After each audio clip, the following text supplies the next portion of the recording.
Assalamualaikum warahmatullahi wabarakatuh. Kami dari kelompok 3 akan menjelaskan materi dari buku Sejarah Pemikiran Ekonomi yang berjudul Sejarah Pemikiran Ekonomi Islam Turki Utsmani dan Sejarah Pemikiran Ekonomi Kerajaan Islam di Indonesia.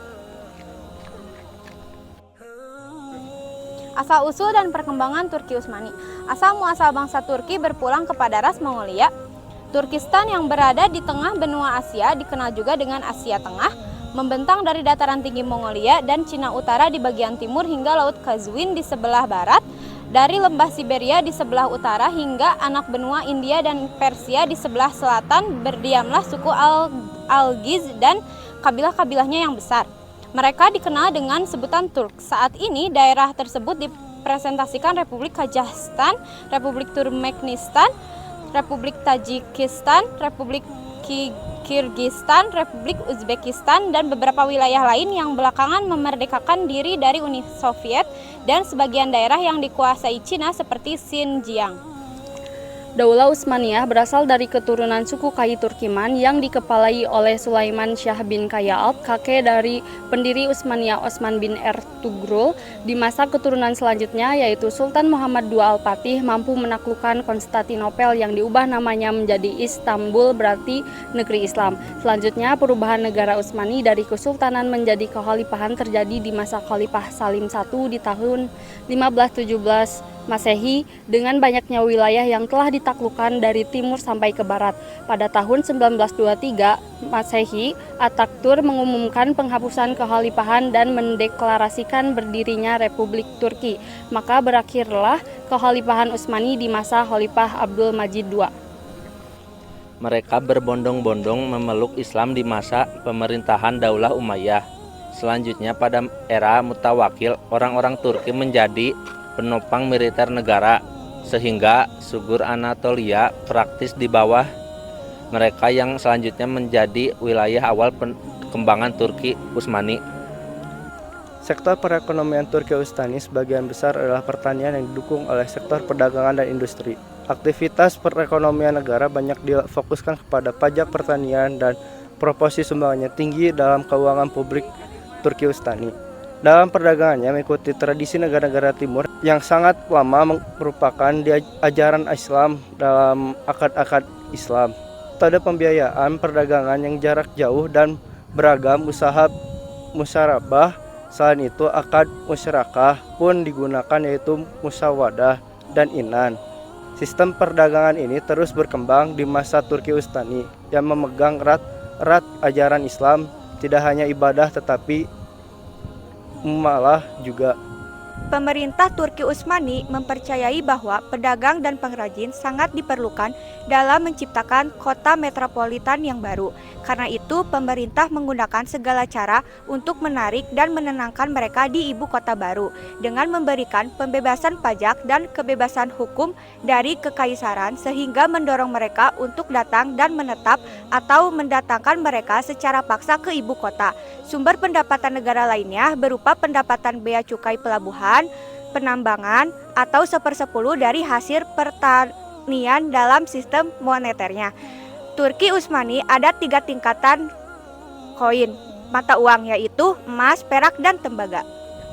Dalam perdagangannya menggunakan akad-akad Islami, Mehmet Genç berpendapat bahwa ada 3 karakteristik yang mendorong kebijakan ekonomi Turki Utsmani yang fundamental bagi pandangan dunia ekonomi Utsmaniyah hingga pertengahan abad ke-19, yaitu yang pertama provisionalisme, yaitu intervensi ketat negara dalam produksi dan perdagangan adalah prinsip terpenting dari kebijakan ekonominya dan mendikte struktur kepemilikan tanah dan organisasi serikat pekerja. Lalu yang kedua ada tradisionalisme, yaitu apa yang bertentangan dengan tradisi tidak dapat dilakukan. Yang ketiga ada fiskalisme, yaitu meningkatkan pendapatan kas negara dan mengurangi pengeluaran. Tokoh pertama pada masa Turki Utsmani yang pertama Kinalizade Ali Çelebi dan Ilm Tadbir Al-Manzi. ITM adalah sebuah disiplin ilmu yang digunakan untuk menjaga ketertiban antara anggota rumah tangga dan mempertahankan rezeki secara layak. Kinalizade menjelaskan perlunya pembagian kerja dan menekankan bahwa manusia pada dasarnya bersifat sosial. Lainnya yang dibahas dalam ITM-nya, Kinalizade, yaitu sifat dari uang. Ia berpendapat bahwa emas dan perak diciptakan oleh Tuhan untuk berfungsi sebagai media ukuran nilai untuk semua akumulasi kekayaan yang berfluktuasi pada mekanisme pasar. Kinalizadeh juga menambahkan 3 hal yang harus dihindari saat menghasilkan uang, yaitu kekejaman dan penindasan, tersipu dan malu, keburukan dan penyiksaan. Dalam konteks saat ini, ITM Kinalizadeh telah memberikan fondasi yang mapan dalam pengembangan konsep pengelolaan kekayaan Islami saat ini. Pemikiran tentang pengelolaan kekayaan rumah tangga mengarahkan kita kepada pengelolaan kekayaan yang sistematis dan terencana yang sesuai dengan ajaran Islam. Tokoh yang kedua yaitu Mustafa Nuri Bey, memberikan pengertian ilmu kekayaan science of wealth sebagai sains yang merupakan cabang dari ilmu akhlak atau moral. Dalam mendukung pandangannya sendiri, ia mengklaim bahwa ilmu kekayaan hanya terkait dengan kekayaan yang diperoleh secara sah atau halal, bukan dengan cara penindasan atau menjilat atau kecurangan atau penipuan. Karena itu, ia menolak tesis positivisme yang mengatakan tidak ada ikatan yang kuat antara moral dan ekonomi. Perbedaan ekonomi Islam Utsmani dan ekonomi Islam abad kedua yang menjadi perhatian utamanya tentang bunga, yang mana itu bukan menjadi perhatian utama Nuri Bey. Misalnya dalam pembahasan distribusi kekayaan, ia mendefinisikan bunga hanya sebagai laba atas modal, tanpa mengacu pada laba sebagai kategori terpisah dalam konteks ini. Menurut penjelasannya, pemerintah memungut pajak buruh menerima upah atau gaji, pemilik tanah mendapat sewa, dan bagian dari kapitalis dalam distribusi adalah bunga, sehingga bunga interest rate itu tidak terlalu haram ketika digunakannya sesuai syariat Islam. Adapun yang diharamkan menurutnya, bunga yang diambil atas pinjaman sebagai yang dijelaskan dalam beberapa hadis Rasulullah SAW. Tokoh yang ketiga yaitu Mehmed Akif Ersoy. Pemikiran aktif tentang pentingnya kerja dalam Islam, Ersoy mengatakan bahwa dunia adalah tempat perjuangan, di mana individu yang aktif akan mengalahkan pasif dan akan mendominasinya. Dari sini terlihat pemikirannya bahwa manusia muslim harus menjadikan dunia sebagai sarana produktif untuk memakmurkan bumi dan kehidupannya. Selanjutnya Ersoy merujuk sabda Nabi Muhammad SAW yang berkata bahwa orang yang bekerja keras untuk mencari nafkah dan seperti orang yang berjuang karena Allah Subhanahu wa taala. Ersoy berpendapat dan pendapatnya menjelaskan bahwa pentingnya kerjasama dan persatuan dalam ekonomi dalam suatu negara. Dengan kata lain, pembagian kerja akan menjadi produktif secara efisien dan efektif ketika dikerjakan bersama-sama untuk mendukung pembangunan ekonomi negara. Tokoh yang terakhir yaitu Said Nursi Badiujaman. Said Nursi Badiujaman dan konsep rezeki dalam ekonomi. Dalam studi ekonomi Islam, konsep rezeki menjadi studi yang penting yang harus dikaji.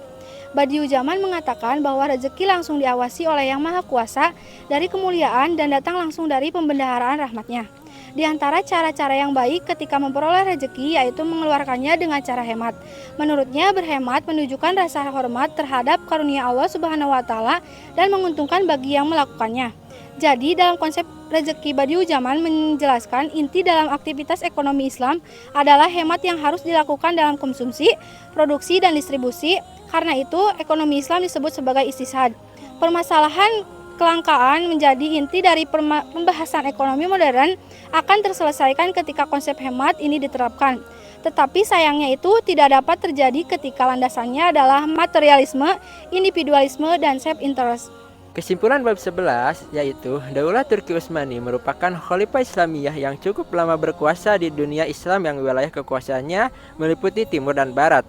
Posisinya yang sangat sentral sangat menguntungkannya dalam perekonomiannya, terutama dalam perdagangan internasional.